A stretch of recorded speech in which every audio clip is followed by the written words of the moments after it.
9월 15일 월요일. 예수님의 발자취를 따라. 한 아이가 주일에 교회를 다녀온 뒤 온종일 엄마 뒤를 쫓아다녔습니다.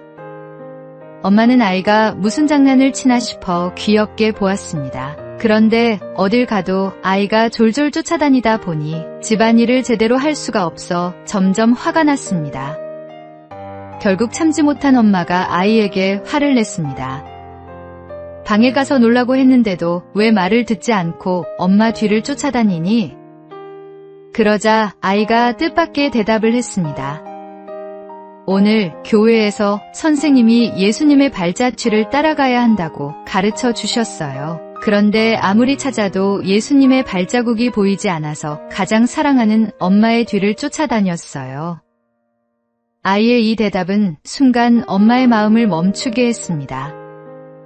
아이는 누구보다 가깝고 사랑하는 엄마의 모습을 통해 주님을 경험하고 있었던 것입니다. 성경을 통해 주님을 만난 우리는 다시 말씀이 가르치는 대로 주님의 발자취를 따라갑니다. 그러나 말씀도 알지 못하고 주님을 만나지 못한 사람들은 가장 가까이에 있는 크리스천, 바로 우리들의 삶을 통해 예수님이 어떤 분인지를 경험합니다. 동행하는 사람은 말보다 더 깊은 삶의 향기로 복음을 전하고 삶 가운데 저절로 복음의 향기를 세상에 내뿜습니다. 오늘의 말씀. 말씀하시되 나를 따라오라. 내가 너희를 사람을 낚는 어부가 되게 하리라 하시니. 오늘의 만나. 우리의 삶이 예수님을 보여주는 산편지가 되어야 합니다. 매일 주님의 발자취를 따라가는 제자의 삶을 살아가십시오.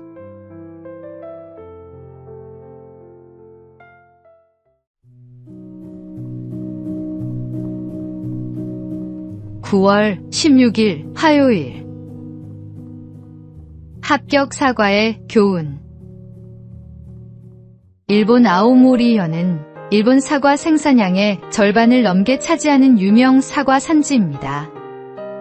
어느 해 가을, 초강력 태풍이 이 지역을 2번이나 지나가 사과 생산량의 90%가 떨어지는 강력한 재해가 일어났습니다. 한 해 농사를 완전히 망친 농민들이 떨어진 90%의 사과를 보며 슬퍼하고 있을 때, 한 농부는 아직 남아있는 10%를 바라보며 이렇게 생각했습니다. 2번의 태풍에도 살아남은 저 사과에 이야기를 담을 수는 없을까? 불현듯 곧 있을 입시가 떠올랐습니다. 농부는 10%의 사과를 수확해 한 알씩 정성껏 포장해 합격 사과라는 이름을 붙였습니다. 태풍이 2번 지나갔어도 떨어지지 않은 기적의 사과.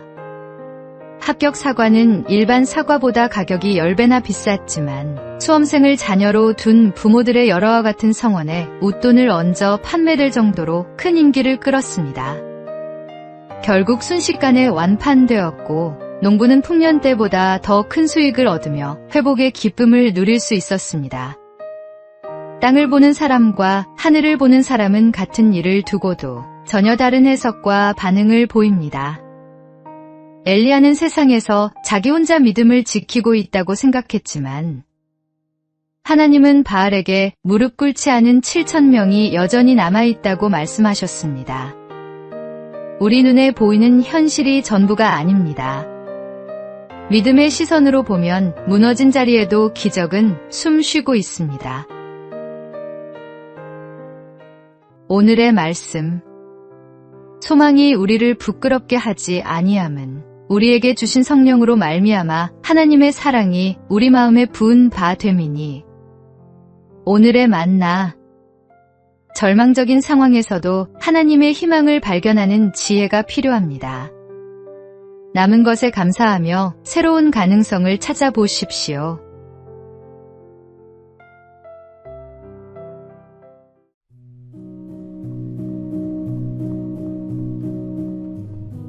(9월 17일) 수요일. 몸의 신호와 마음의 신호. 미국의 심리학자들이 팔짱 끼기에 대한 흥미로운 연구를 한 적이 있습니다. 심리학자들은 첫 번째 그룹의 사람들에게 편안한 자세로 강의를 들으라고 요구했습니다. 다음으로 두 번째 그룹의 사람들에게는 강연 내내 팔짱을 끼고 있으라고 요구했습니다. 강의가 끝난 후 강연 내용을 얼마나 잘 기억하는지 테스트를 해봤습니다. 결과는 충격적이었습니다. 팔짱을 낀 사람들이 38%나 더 내용을 기억하지 못했습니다. 팔짱 하나 때문에 이런 결과가 일어난다는 걸 믿지 못한 심리학자들은 몇 달 뒤 다시 1,500명을 대상으로 같은 실험을 진행했습니다. 하지만 결과는 마찬가지였습니다. 팔짱을 끼고 강연을 들은 사람들은 내용을 더 기억하지 못했고 강사에 대한 이미지도 부정적으로 느꼈습니다. 몸의 자세 하나가 집중력과 감정에 얼마나 큰 영향을 미치는지 보여주는 결과였습니다. 마음의 신호는 결국 몸의 신호로 이어집니다. 예배를 드리고 찬양을 드릴 때 우리의 몸의 신호는 어떻습니까? 간절히 은혜를 구하는 마음으로 누구보다 일찍 와서 앞자리부터 앉습니까? 아니면 혼자 있기 편한 자리를 찾아가 적당히 딴 생각을 하다 조용히 돌아갑니까? 주님은 우리의 마음을 보시는 분이지만 마음이 주님께 향한 사람은 말과 행동, 몸짓과 시선으로도 그 마음을 드러내기 마련입니다. 예배의 태도는 곧 마음의 방향을 말해줍니다. 오늘의 말씀. 하나님은 영이시니 예배하는 자가 영과 진리로 예배할지니라. 오늘의 만나. 진정한 예배는 마음과 몸이 하나 되어 주님께 드려지는 것입니다. 온 마음과 정성을 다해 하나님을 예배하십시오.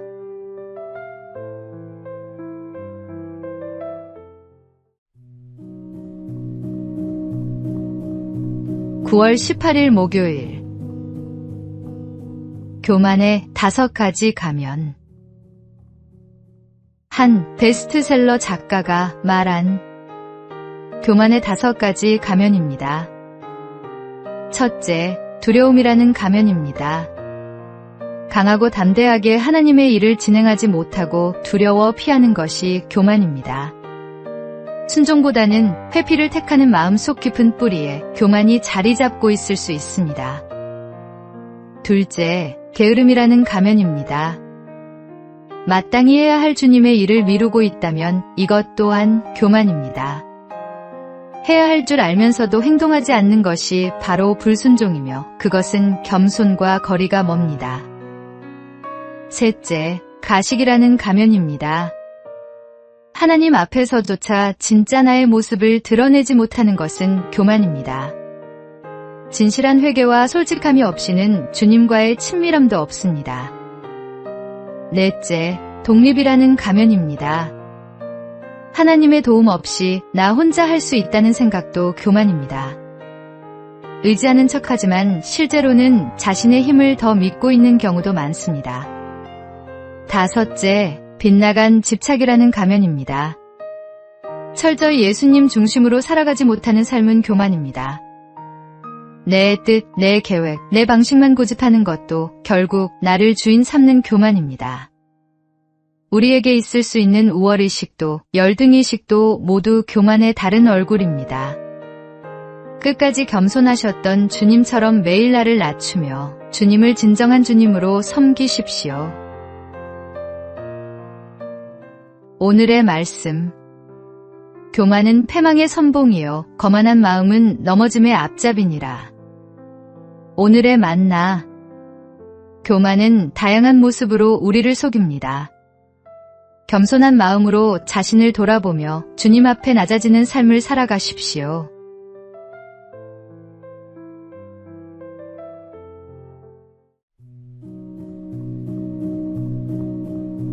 (9월 19일) 금요일. 이발사와 성도의 대화. 한 성도가 빈민가에서 전도를 하고 있었습니다. 거리에서 열심히 복음을 전하는 성도를 본 이발사가 문 밖으로 나와 말을 걸었습니다. 이보시오, 하나님이 정말로 살아계신다면 저 사람들이 왜 저렇게 가난하게 사는 겁니까? 차라리 돈이나 한 푼 주는 게 더 도움이 되지 않겠소? 이 말을 들은 성도가 한 행인을 가리키며 물었습니다. 선생님은 솜씨가 아주 좋은 이발사라는 얘기를 들었습니다. 그런데 저 행인의 머리를 왜 저렇게 엉망으로 두고 계십니까? 저 사람이 우리 가게에 오지 않았으니까요. 이발사의 말을 들은 성도가 재빨리 대답했습니다. 하나님도 같은 심정이십니다. 이 거리에 어떤 사람이라도 하나님을 찾아와 기회를 드리기만 한다면 세상 누구보다 멋지게 들어 사용하실 것입니다. 무디가 시카고 빈민가에서 복음을 전하던 중 실제로 있었던 일입니다. 하나님은 지금도 그분을 찾는 이에게 기꺼이 다가가십니다. 우리의 삶을 하나님께 온전히 드리기만 하면 하나님은 우리의 출신과 능력을 묻지 않고 거룩한 복음의 도구로 기꺼이 사용하십니다. 혹시 나의 출신과 능력으로 인해 사명을 주저하고 있다면 나를 만나주신 주님이 나를 또한 사용해 주실 것이라는 믿음으로 용기를 얻으십시오. 하나님께 쓰임받기 위해 필요한 것은 완벽함이 아니라 순전한 헌신입니다. 오늘의 말씀.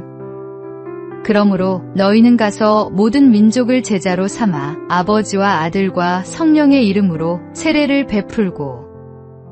오늘의 만나.